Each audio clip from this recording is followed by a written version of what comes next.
Čaute ľudia, padol mi skoro môj iPhone LG 480, ale preterno, lebo som ho nepevne držal. Dobre, takže čaute ľudia, zdravím vás Pašťák pri 3. vlogu. V 4. vlogu, nevadí, som nevychytal, ale to ste si u mňa už zvykli. Jednoznačne ste si to zvykli na to.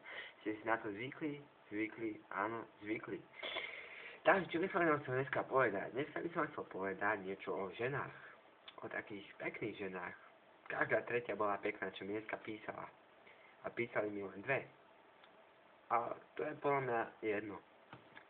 Jedna sa volala Janúško a hovorila mi, že určite spomeniem vo videu. A ja som ju spomenul. Som vám dal podľa vás. A ešte nejaká skillerka, blonde háre mala. Viete, že vraj hráva CS-ko, aby som si s ňou zahral CS-ko, ale aj by som si zahral s ňou CS-ko, len nemám kde. A určite by išlo za mňa, lebo som to musel odinštalovať, lebo všetci boli zo mňa na kúsky a také hry mi už počítač nebere, ja som tam dal tú novú grafickú kartu 428 MB, teda gigabajtov alebo terabajtov, neviem, už nepamätám si, viete. Musí sa poškrabať pri uchu, tu je ucho, ale ja to škrabem pri oku, som zabudol.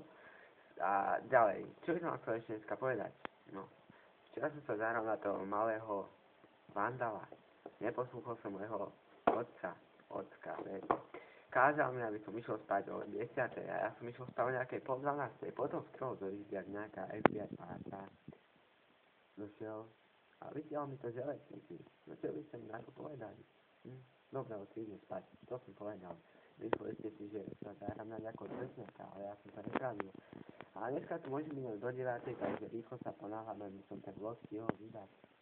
Ja, ale čo by som ešte povedať?